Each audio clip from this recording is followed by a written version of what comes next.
सामाजिक न्याय एवं राजनीतिक भागीदारी के लिए उपेक्षित जातियों के समन्वय बैठक में संयुक्त मोर्चा के गठन का ऐलान। वाराणसी, बाबतपुर, भगवान निषाद राज जन सेवा समिति एवं all India United artisans political forum के संयुक्त तत्वावधान में आज वाराणसी के बाबतपुर में स्थित होटल आराध्या पैलेस में अति पिछड़ा, अनुसूचित एवं अल्पसंख्यक समाज के नेताओं और प्रतिनिधियों का सामाजिक न्याय एवं राजनीतिक भागीदारी समन्वय बैठक का आयोजन संपन्न हुआ, जिसमें कई राज्यों से पिछड़ा, अनुसूचित और अल्पसंख्यक समाज के नेताओं और प्रतिनिधियों ने बड़ी संख्या में भाग लिया। बैठक में नेताओं ने कहा कि आज़ादी के बाद सभी राजनीतिक दलों ने अति पिछड़ा, अनुसूचित और अल्पसंख्यक समाज का सिर्फ वोट के लिए इस्तेमाल किया तथा सामाजिक न्याय, राजनीतिक भागीदारी और सम्मान के सवाल पर अधिकारों से वंचित करके अपमानित और शोषण किया गया। किस प्रकार का प्रेस वार्ता रखा गया, क्या कार्यक्रम है यहाँ पे? आप सभी मीडिया बंधुओं को मेरा नमस्कार। मैं धर्मेंद्र कुमार निषाद राज जन सेवा समिति का संस्थापक।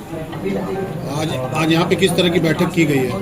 हम लोग जो है देश में जो राजनीतिक दिशा दशा है और खास करके शोषित वंचित लोगों के लिए एक समाज के सभी बुद्धिजीवी लोग, हर समाज से उसको हम लोग जो है यहाँ एकत्रित किए हैं और राजनीतिक जो समाज में हर समाज को जो लोगों को अधिकार उनका जो मिलना चाहिए वो मिल नहीं है, उसी को लेकर के हम सभी यहाँ पर बुद्धिजीवी जितने यहाँ कहाँ से लोग आए हुए हैं यहाँ पे? यहाँ से आपके हरियाणा से आए हुए हैं लोग, दिल्ली से आए हुए हैं, गुजरात से भी लोग आए हुए हैं, उत्तर प्रदेश के करीब करीब जो है मैक्सिमम जिलों से आए हैं। आप कहते हैं कि लोगों को न्याय नहीं मिल रहा है, इसके लिए बैठक की गई है। क्या सरकार, आप लोग इस समय जो प्रेजेंट टाइम में सरकार है, क्या वो न्याय आप लोग को नहीं दे पा रही है? न्याय नहीं दे पा रही।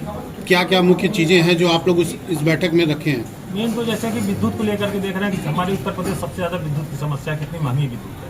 ठीक है, विद्युत में सुधार हुआ है, मगर महंगाई जिस हिसाब से चरम पे है और खास करके नीचे दबा कुचला जो समाज है उसकी जो है, चाहे बिजली का हो चाहे शिक्षा का हो, शिक्षा इस स्तर का महंगा हो गया है कि लोग अपने बच्चों की फीस जमा नहीं कर पा रहे। सरकार को इस पर चिंतन मंथन करना चाहिए। आज की बैठक में क्या राजनीतिक सहभागिता भी निर्णय लिया जाएगा? राजनीति में प्रवेश आप लोग की कोई भागीदारी रहेगी? हाँ, राजनीतिक भागीदारी के लिए ही, क्योंकि जब तक हमारा जो भी हमारे लोग साथ हमारे समाज से यहाँ पे देखिए सभी समाज के लोग एकत्रित हैं, जो शोषित वंचित हैं जिनका अधिकार नहीं मिला है वो सारे लोग यहाँ एकत्रित हैं और हम लोग अपने अधिकार के लड़ाई के लिए हम इसको जनता के साथ हम लोग सरकार से मांग करेंगे कि जो लोगों को न्याय नहीं मिल रहा है, कहीं कहीं से उनका सम्मान नहीं मिल रहा है, उनके साथ जो दुर्व्यवहार हो रहा है, इसके लिए जो है हम उसके साथ जो भी समाज में लोगों को तकलीफ है, परेशानी है, अगर कहीं कहीं पीड़ित है तो हम उनके साथ करेंगे। ठीक है। और आज की बैठक का क्या मुख्य मुद्दे हैं और क्या निर्णय निकलेगा? मेरा नाम सुशील कुमार कश्यप है। मैं हरियाणा से आया हूँ, सोनीपत जिले से आया हूँ। भाई धर्मेंद्र जी ने ये समन्वय बैठक बुलाई है और प्रदीप जी ने बुलाई है, तो इसलिए हम हरियाणा से, प्रवीण भाई है पुरस्तर से आया है और सुभाष भाई है दिल्ली से आ रहे हैं। जो इन्हें फैसला लिया भाई साहब ने बोला ना, हम उनके लिए ठीक है। ये पिछड़े वर्ग के लिए कोई सुनवाई नहीं है, किसी भी चीज़ में कोई सुनाई नहीं। इनको तो वोटों के लिए इस्तेमाल किया जाता है। अभी आपने देखा होगा बिहार में और यहाँ भी सारी ऑल इंडिया में वोटों के लिए इस्तेमाल किया। इनकी कोई हिस्सेदारी नहीं है, राजनीति में हिस्सेदारी नहीं है और इनको दबाव मानते हैं। आज के समन्वय बैठक से क्या मांग करते हैं सरकार से आप?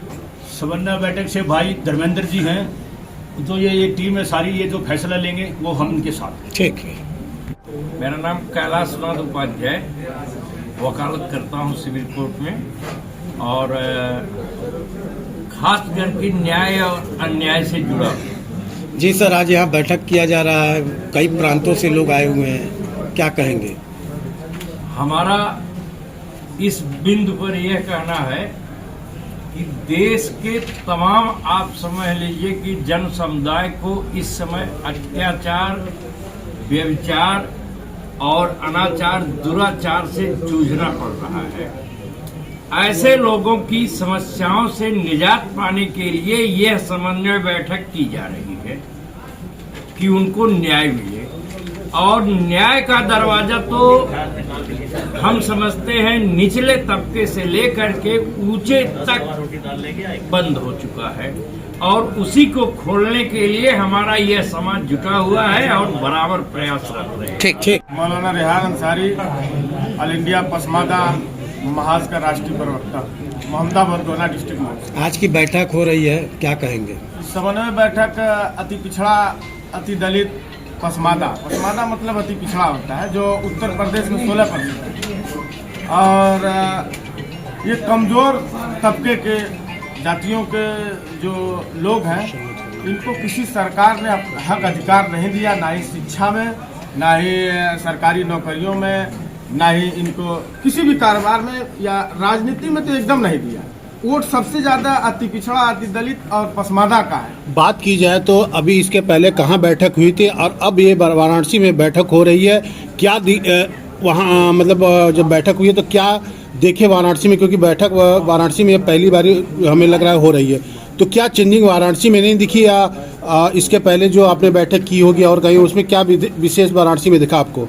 हम लोग ऑल इंडिया पसमादा महाज की बैठक बिहार से लेकर के लखनऊ तक हम लोगों ने किया और अपने समाज को एकजुट करने का काम किया और लोगों को ये संदेश दिया अपने समाज को कि सामाजिक न्याय के आधार पर जो है एकजुट होइए, इसलिए कि हमारे देश का संविधान सामाजिक न्याय के आधार पे ही हमें आरक्षण देता है। हमें ओबीसी का आरक्षण है, बिहार में अति पिछड़ा का आरक्षण ईबीसी का है।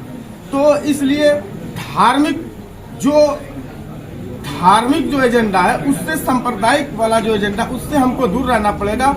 इससे अति पिछड़ा का, दलित का, पसमादा का, सबका अधिकार इसी धार्मिक एजेंडे से ही मारा जा रहा है। इसलिए हम लोग अपने समाज को एकजुट कर रहे हैं धार्मिक एजेंडे से।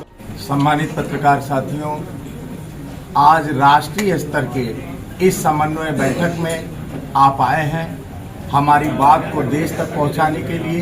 इस बैठक में आप सभी लोगों का मैं स्वागत करता हूं।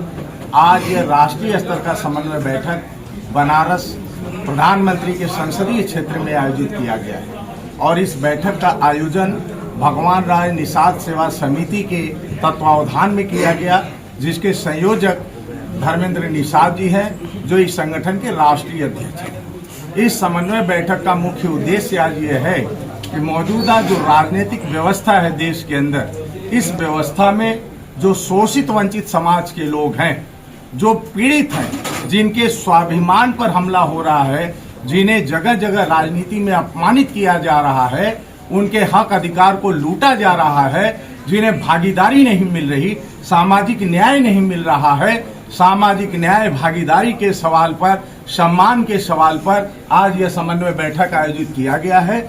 इस बैठक में राष्ट्रीय स्तर पर सिर्फ एक प्रदेश से ही नहीं, हरियाणा, पंजाब, दिल्ली और उत्तर प्रदेश के विभिन्न जनपदों से हमारे जो ओबीसी समाज के शोषित वंचित लोग हैं, पाल है, बिंद है, बिहार है, मल्लाह है, लोहार है, ये बड़ई समाज के लोग हैं, ये सारे समाज के लोग, अनुसूचित समाज के लोग, हमारे पसमानदा समाज के भाई लोग भी इस बैठक में आए हैं। आज का यह बैठक बहुत ही महत्वपूर्ण बैठक है। इस बैठक में हम भागीदारी के सवाल पर आज चर्चा करेंगे, सामाजिक न्याय के सवाल पर चर्चा करेंगे, अपने सम्मान के सवाल पर चर्चा करेंगे, स्वाभिमान के सवाल पर भी चर्चा करेंगे और हम ये निर्णय करेंगे कि आने वाले समय में हमारे इस समाज के लोगों की राजनीतिक दिशा क्या होगी और हम यह निर्णय करके समाज का जो हमारा आपस का विभाजन है, इस विभाजन को हम दूर करने का प्रयास करेंगे, एकजुटता का मिशन चलाएंगे, शोषित वंचित समाज के लोगों को एकजुट करके हम देश की राजनीति में उनको भागीदारी दिलाएंगे, सामाजिक न्याय दिलाएंगे। इस लड़ाई को लड़ने के लिए आज यह समन्वय बैठक का आयोजन किया गया है और यह बैठक बहुत ही महत्वपूर्ण है, जो प्रधानमंत्री के संसदीय क्षेत्र बनारस में आयोजित किया गया है। धन्यवाद। भाजपा की सरकार कहती है सबका साथ सबका विकास, अब कर भी रही है। भाजपा की सरकार में सिर्फ भाजपा का विकास होता है, सबका साथ सबका विकास यह नारा होता है। उनके यहाँ प्रतिनिधि संजय निषाद है, उनका कितना सम्मान है आप देख लीजिए। उनके यहाँ प्रतिनिधि मंत्री राजभर है, उनका कितना सम्मान है देख लीजिए। उनके यहाँ जो विश्वकर्मा प्रतिनिधि है, उनका कितना सम्मान है देख लीजिए। भारतीय जनता पार्टी में पसमानदा समाज, चाहे विश्वकर्मा समाज, ओबीसी समाज, अनुसूचित समाज सिर्फ वोट के लिए इस्तेमाल किया जाता है। यह बेईमानों की पार्टी है झूठों की पार्टी है, देश को धोखा देने वालों की पार्टी है। बिहार इसका प्रमाण है। यह लोकतंत्र की हत्या करने वाले लोगों की पार्टी है। इस पार्टी में देश का न लोकतंत्र सुरक्षित है, ना ही संविधान सुरक्षित है, ना ही हमारा हक और अधिकार सुरक्षित है। इसलिए आज हम यहाँ बैठे हैं। सबके मन में एक पीड़ा है, एक ही दर्द है कि हमारे समाज का सिर्फ वोट के लिए इस्तेमाल किया जा रहा है और हमें हमारा हक अधिकार नहीं दिया जा रहा है। धन्यवाद।